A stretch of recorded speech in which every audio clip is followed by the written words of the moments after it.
Hi everyone, my name is Rocketfield Joe and welcome to my channel. I created this channel because I want to take $50 and show you how I plan to increase it over time, and you are more than welcome to join me on this journey. But before I get started, I am not a financial advisor. Everything I do should be taken for entertainment value only. So first thing I'm going to do is look at some things, some stocks, and show you why I get into certain ones over others. So the first thing I do is I want to look at earnings, because that's usually a good time to buy into stocks if they're down because of earnings or up because of earnings, especially if they're good quality stocks. First one I'm going to look at is parts. I want to look at their chart. We know they just had earnings on March 8th. And I'll just look at the quick chart over here on my left, and we can see it's been going down. So I kind of like that one. Let's look at, I don't know, let's look at a random one. Let's look at Taco. And the reason I wouldn't get into this one is because you can see it's been trending upwards. If you look over here, I really don't see any good buy point currently in their chart. So I'm not even going to bother to look at that one. So let's go over here and look at parts and show you why I like it. First, if we look at the RSI indicator, we can see that it's trading towards where it normally does at the bottom when it's a good time to buy in. I mean, we could expect it to go down a little bit after in the next day or two, but more than likely it's going to go up from here. Probably get it back above that 70 mark on the RSI indicator. Normally I like to buy when stocks are below 30 on the RSI indicator. This one is not below 30, so I probably wouldn't buy into this one, but it is one that I would definitely give some careful consideration to. So this is the other thing I'm going to look at is the earnings. We can see we have a negative 7 cents earnings. Did beat earnings. Estimate was negative 18 cents. I don't like that it's in the negative on earnings. So probably another reason why I wouldn't get into it necessarily. It doesn't mean it's a bad stock to get into. I just personally wouldn't want to get into that. Over here, right before November, sometime. You can see where it went down when we had earnings. You can see it did not beat earnings here.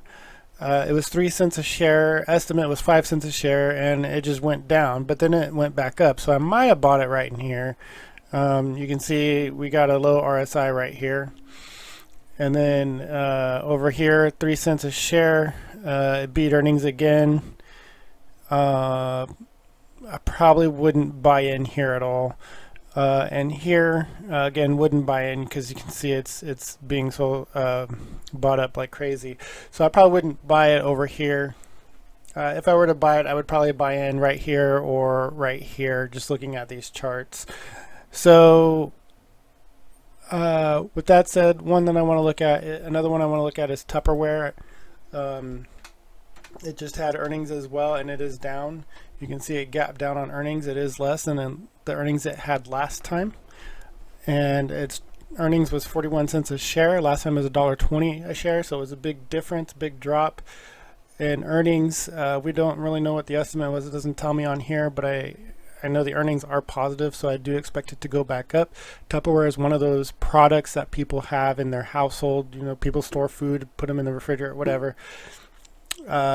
So I don't expect Tupperware to really go anywhere, and I expect people to continue to use Tupperware in the long run. So I think it's a good one to get into here and there. If you look here, it beat earnings quite a bit. It was up. Earnings were up to $1.20, and we had a big gap upwards on that earnings call because of those two factors. It was up from previous, and it would be earnings. Here you can see we don't know what the earnings estimate was, but it did go up, was up from last time, which was 9 cents. So you can see the price action sometimes based on what earnings is doing. And here we can see that it did get below 30 on the RSI indicator. So I've actually already bought 2 shares of Tupperware earlier today, and I plan to sell it when RSI gets up to maybe somewhere around 60. I feel like that's a good, comfortable place to sell it at, is around 60. Maybe a little bit above. I don't really know yet. We'll see when it comes to that time. Now, something else I do is I'm going to pull up a Excel spreadsheet that I created. What it does is it has 5, 10, 20, 50, 100, 200 days average. I know you can put all this into a chart, but I like looking at numbers. And so I have numbers right here in front of me that I can look at that kind of indicate to me what the stock is doing. Green here on, so I have on this 5-day average, green means it's below that average, red means it's above that average. I also include the minimum and the maximum for that time period, and if it lights up green, it means it's trading at the minimum for that time period, and if it's light up red in the maximum, it's trading at the maximum for that time period. And so that's kind of how you know when it's at a bottom or peaking. Now, just because it's at the bottom doesn't mean it's a good idea to just jump right in. So that's why we look at the RSI, the earnings, and other stuff like that to determine if it's a good time to buy into that particular stock. Here you can see a good example. It peaked right here around 36 and 37. Then it came down to 32 and 33, but then it continued down. We kind of see a double bottom right here. And right here at 30.08, the RSI probably got really low, and that would have been a good time to buy in. You can see the moving average, it reached a 50-day minimum, and then chances are I probably would have sold it around $34 or $35 a share. Probably wouldn't make the 36 because I probably sell a little bit earlier just to make sure I lock in my profits. So that's what I would do there. And again, that all depends on the RSI, where it's at, and all that. So another thing I do is I also look at relative volume. Relative volume is basically tells you if it's trading above or below the average. If it's above 1 or above, it's trading at or above the average. If it's below 1, it's trading below the average. And I think I do 20 or 30-day average. I'm not sure which. I do one of those. I believe in Excel I do 20-day average. So that's what I have there. And then over here is the trend, and we can see the numbers are going down, so we know it's trending down. Green means the price is, again, trading below the trend line. Red means it's trading above the trend line.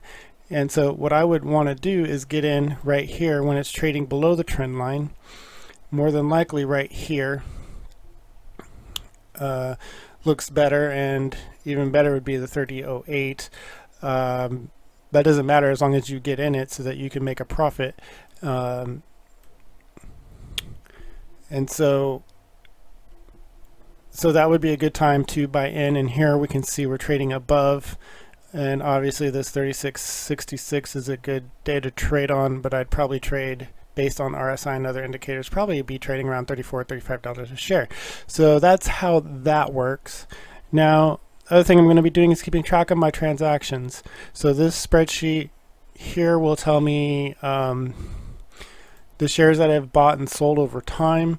You can see I started with $50. That's what that is, and I just subtract or add 50 bid hitting if I bought or sold it. So I just simply 50 minus the 49.95. I have 5 cents left to trade if I wanted to trade anything, which is going to be virtually nothing. So that's where I keep track of all my transactions. Over here I keep track of my profit loss. Excel isn't up to date right now. It's after hours. It's a Friday, so it's not going to be up to date. And so what I'm looking at here is something. Okay, so what we're looking at here is how much I bought it for, the value it's currently at, which is not accurate. We know that. So the value, so the sold plus the value minus the bought, that is going to give me, that will give me my profit and loss. So that's why I'm keeping track of it like that. So, and actually this sold will be I think it'll come up in a negative, so it'll actually be minus sold to make it a positive, plus value, and minus bought, whatever I bought. And that'll give me my profit, and I can actually sum that up pretty easily. This isn't meant to be a spreadsheet tutorial on how to do calculations in spreadsheets, but I may do that eventually. I don't necessarily want to do that right now because my goal isn't to show you how to keep track of spreadsheets and how to do equations in them, but it might be something I might consider doing in the future. But anyways, going back to the chart, you can see here I used a script that I found online to include volume and to determine whether up here whether it's trading at the high or the low of the day, which can also be important. If that's above 0.5, it's trading more towards the high. If it's below 0.5, it's trading more towards the low of the day. So yeah, I mean that can be important depending on things. It's not the main indicator I'm looking at, but it's one of the things I might consider when I'm on the fence of what I want to buy and sell. Anyways, so that's all I have for now. I hope you enjoyed the video, and I also hope you'll join me on this journey of increasing my $50 over time and seeing how that goes. And if you have any suggestions, please comment below. I'm always looking to improve my skills and learn new things about trading. Also, if you like the video, just go ahead and click like below, and thanks for watching.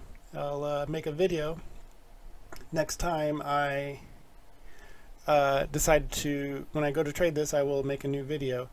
And if I add money to the account, which I don't want to do because that's not the experiment, but as I improve this over time, I'm going to add new videos when I make my trades.